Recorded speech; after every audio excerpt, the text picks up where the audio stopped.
বিসমিল্লাহির রহমানির রহিম। আসসালামু আলাইকুম রহমতুল্লাহ। আশা করি প্রত্যেকে ভালো আছেন। আজকের আলোচনা পর্ব লেকচার 13 অর্থাৎ প্যানেল কোড আইনের আমরা যে একটা গুরুত্বপূর্ণ সেকশন আলোচনা করব। তাহলে খেয়াল করি আমরা আজকের উদাহরণে কি বলা হচ্ছে বা কি ধারা রয়েছে, তাহলে আমরা মোটামুটি মূল আলোচনায় চলে যাই। প্রথমে এখানে খেয়াল করি যে প্যানেল কোড আইনের লেকচার 13 অর্থাৎ এখানে যে সৃজনশীল প্রশ্ন অর্থাৎ ধারার কীভাবে সৃজনশীল বা কী ধরনের ব্যাখ্যা বিশ্লেষণ আসতে পারে। তাহলে আমরা খেয়াল করি প্রথম বলা হচ্ছে এখানে যে কামাল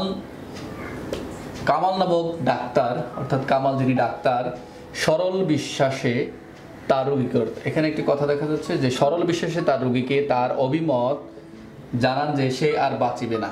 রোগী উক্ত সংবাদ পায়া মৃত্যু মুখে পতিত হন, ইহাতে ডাক্তারের অপরাধ কি? খুবই সুন্দর একটি উপস্থাপনা, যেটা হচ্ছে বলা হচ্ছে কামাল নামক যিনি ডাক্তার তিনি সরল বিশ্বাসে তার রোগীকে অভিমত জানান সে আর বাঁচিবে না।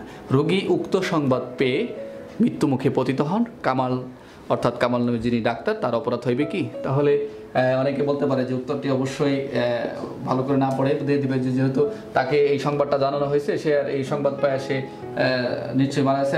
এমন ডাক্তার এমন কোনো ভয়ভীতি বা কোনো থ্রেট করছে বা কেউ দেখে নেয় বা চর থাপড় দিয়েছে, এরকম কোনো কিছু হতে পারে। বা অনেকে দিয়ে দিবে যে 302 প্যানেল কোড আইনে 302 দিয়ে দিবে যে 300 তাকে মার্ডার কেসের আসামি, যে এমন কিছু করছে কেউ জানে না, এমন কথা বলছে যেটা সে ভয় পেয়ে গেছে, এই সুযোগে সে মারা গেছে। আসলে কি তাই না?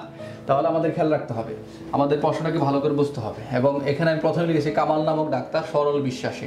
এখানে এই যে প্রশ্ন দেওয়া আছে এখানে যে সরল বিশ্বাসে তার রোগীকে অভিমত জানান সে আর বাঁচিবে না, রোগীউক্ত সংবাদ পেয়ে মৃত্যু মুখে পতিত হন, ইহাতে ডাক্তারের অপরাধ কি? এখানে বলা হচ্ছে সরল বিশ্বাসে যোগাযোগের ফলে অপরাধ সংঘটিত হলেও তা অপরাধ বলে গণ্য হবে না। অর্থাৎ এই যে ধারা অর্থাৎ এই সরল বিষয়ের যোগাযোগের কথা বলা হয়েছে প্যানেল কোড আইনের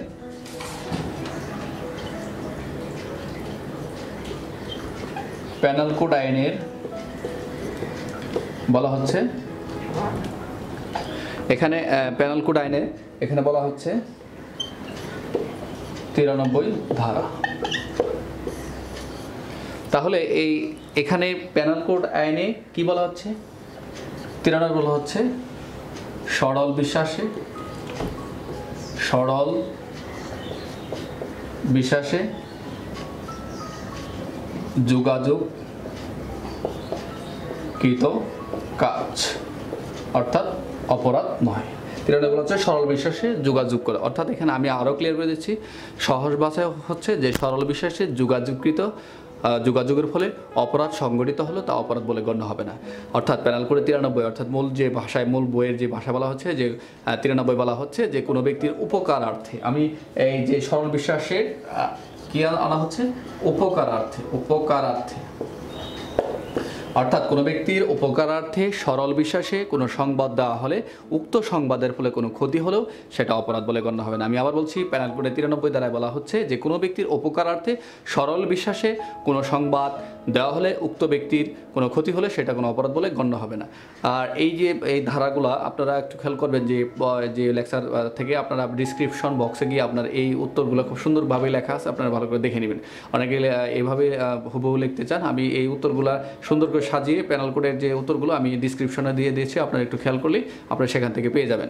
তাহলে আমি এখানে কি দেখলাম যে কোনো ব্যক্তির উপকারার্থে সরল বিশ্বাসে যোগাযোগের ফলে কোনো ব্যক্তির যদি ক্ষতি হলেও উক্ত ব্যক্তির কোনো অপরাধ হবে না। তাহলে কামাল নামক ডাক্তার সরল বিশ্বাসে তার রোগীর অভিমত জানান যে সে তার বাঁচিবে না, রোগী এই সংবাদ পায় সে তার মৃত্যুমুখে পতিত হয়, তাহলে কামাল নামক ডাক্তারের কোনো অপরাধ অর্থাৎ প্যানেল কোড আইনের 93 ধারায় কোনো অপরাধ বলে গণ্য হবে না।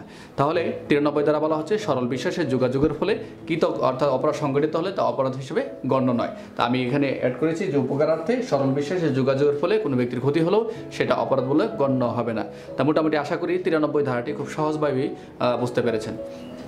তাহলে আজকের আলোচনা এই পর্যন্ত। প্রত্যেকে ভালো থাকবেন। আসসালামু আলাইকুম রহমতুল্লাহ।